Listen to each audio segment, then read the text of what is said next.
Hello friends, welcome to Creative Medicine. In this lecture, we will learn about.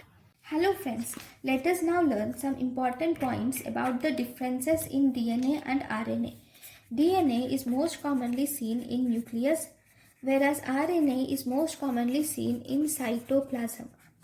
DNA we have T and U, RNA we have U and C. There is uracil mainly in RNA, in DNA we have thymine. Then in DNA has the name says it is deoxyribose, whereas RNA has the name says it is only ribose.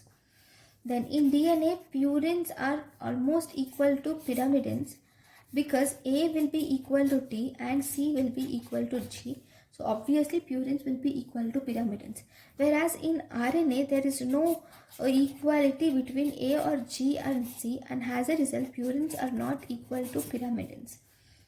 And this DNA is stable, not destroyed easily, whereas RNA is destroyed by alkalis. Then DNA is double-stranded, RNA is most commonly single-stranded.